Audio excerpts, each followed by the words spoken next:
Israel के प्रधानमंत्री जब गाजा पहुंचे उस वक्त आप देखिए क्या तस्वीर सामने आई। एक सैनिक की वेशभूषा में, सिर पर हेलमेट लगाए, बुलेट प्रूफ जैकेट पहने, सैनिकों से घिरे हुए नेतन्याहू वहां पर एक मोटिवेशनल स्पीच देते हुए, सैनिकों का हौसला बढ़ाते हुए, और शायद मैं गलत नहीं तो ये कहते हुए कि हम गाजा पे हमास को खत्म करके रहेंगे। להגיד לחברים כאן, ללוחמים כאן, שאומרים לי את אותם הדברים, ואני חוזר ואומר את זה לכם, אזרחי ישראל. אנחנו ממשיכים עד הסוף, עד הניצחון. שום דבר לא יעצור אותנו. ואנחנו משוכנעים שיש לנו את הכוח, את העוצמה, את הרצון והנחישות להשיג את כל יעדי המלחמה. और आइए अब आपको एक बार फिर से एक तस्वीर दिखाते हैं जहां हमास का हमला, वहां पहुंचे इलॉन मस्क, और यह तस्वीर आपको इस युद्ध का एक डिफरेंट पर्सपेक्टिव बताएगी, एक अलग पहलू इस युद्ध का, जहां पर आप देखिए, आप समझिए अमेरिका के राष्ट्रपति आए समझ में आता है, ब्रिटिश के पीएम आए सुनक समझ में आता है, या किसी भी देश के प्रधानमंत्री या राष्ट्रपति आए समझ में आता है जो इजराइल को समर्थन दे रहे हो। इलॉन मस्क यहां पर अगर पहुंचे हैं तो यह थोड़ा सा अलग तस्वीर है, थोड़ी सी, और यह तस्वीर कहीं ना कहीं कुछ सवाल भी खड़े करती है। यह इलॉन मस्क का यहां पर पहुंचना, जनरल मस्टन, क्या आपको मैसेज दिखता है यहां पर?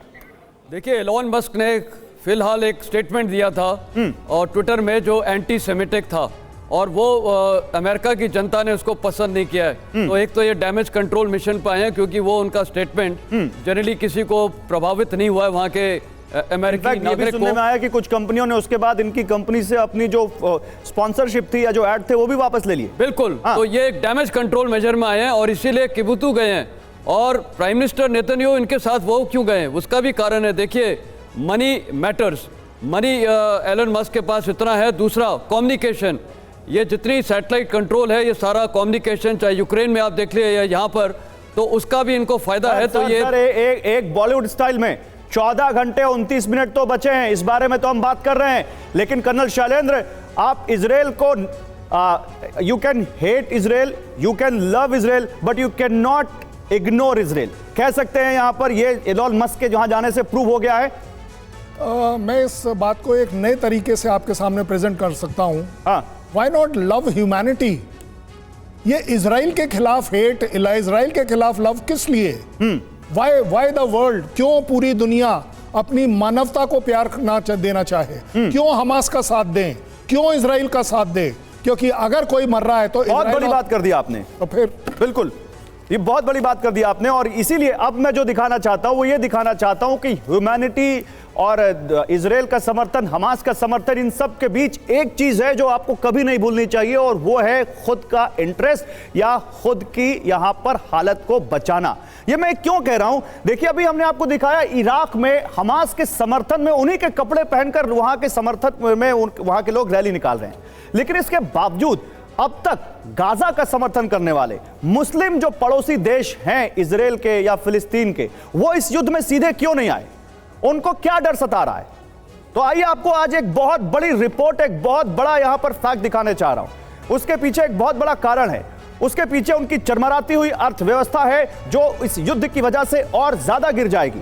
देखिए, यहां पर S&P ग्लोबल की एक रिपोर्ट है, और ये रिपोर्ट कहती है कि ये जो है, ये इनकी अर्थव्यवस्था, लेबनान, जॉर्डन, मिस्र, इनकी बहुत ज्यादा इस वॉर की वजह से गिर गई है। इनकी अर्थव्यवस्था में सबसे बड़ा हिस्सा टूरिज्म का है। लेबनान में 40%, जॉर्डन में 10% और मिस्र में 8%। यहां पर 2019 के मुकाबले 2023 में जनवरी से लेकर अगस्त तक 33% ज्यादा पर्यटक लेबनान में आए, 50% जॉर्डन में आए और 30% मिस्र में आए। यानी इनके पर्यटन का कारोबार बहुत तेजी से फल फूल रहा था जब तक हमास ने 7 अक्टूबर को यह हमला नहीं किया था और इनकी गिरती हुई इकोनॉमी को थोड़ा सहारा मिल रहा था। लेकिन उसके बाद क्या हुआ? हमला हो गया 7 अक्टूबर को, और उसकी वजह से इन देशों को भारी नुकसान उठाना पड़ा। 7 अक्टूबर के हमले के बाद से दिसंबर 2023, अक्टूबर से लेकर दिसंबर 2023 तक इन देशों में जो होटल बुकिंग्स थी वो लेबनान में 90%, जॉर्डन में 60% और मिस्र में 50% तक रद्द हो गई। इनके ऊपर अगर इनकी आर्थिक हालत की बात करें तो इनके ऊपर लेबनान तो बिल्कुल बैंकरप्ट जैसी स्थिति में है। वहां पर करीब 300% कर्ज है जीडीपी का। जॉर्डन के ऊपर 94% है, मिस्र के ऊपर करीब 87% है। और इन तीनों देशों को अगर मिला ले, इनका नुकसान आपको मालूम है क्या है? अगर ये वॉर ऐसी खिंचती रही, अभी जो वॉर हो चुकी है, अभी जो बुकिंग रद्द हो चुकी है, उसी में इन देशों को 16.1 बिलियन डॉलर यानी 1,34,000 करोड़ रुपए का नुकसान होने जा रहा है, ये S&P ग्लोबल ने कहा है।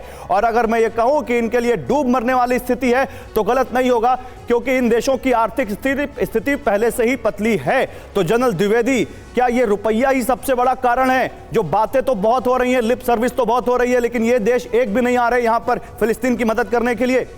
बिल्कुल गौरव, आजकल की दुनिया में जो इकोनॉमिक्स है वो सबसे अहम है। चाहे आप अमेरिका की इलेक्शन देख लो या किसी भी दुनिया में देख लीजिए, जो इकोनॉमिक्स है इसमें पॉलिटिक्स पीछे आती है, इकोनॉमिक्स आगे जाती है। और अपने देश का हित जो बहुत ही अहम होता है। और आपने ठीक बताया कि लेबनान की इकॉनमी तो बिल्कुल डूब गई है। आप इजिप्ट देखें, मिस्र देखें, इनके बिल्कुल कर्जाई हो गए हैं, जॉर्डन। और साथ ही साथ दो चीज़ें और भी हैं। देखो ये पूरा कारोबार जो कारोबार है, सप्लाई लाइंस हैं, उन पर बहुत नुकसान हुआ है। और दूसरा है, एक छवि होती है एक देश की, जब आपकी इकोनॉमी खत्म हो जाती है या आपकी इकोनॉमी बिल्कुल गिर जाती है, आपकी बातों को मैं समाप्त करूं सर, आपकी बातों को समाप्त करूं क्योंकि समय बिल्कुल खत्म हो चुका है। तो दुनिया उसी की सुनती है जिसके या तो रुपए में भी दम होता है और जिसकी सेना में भी दम होता है।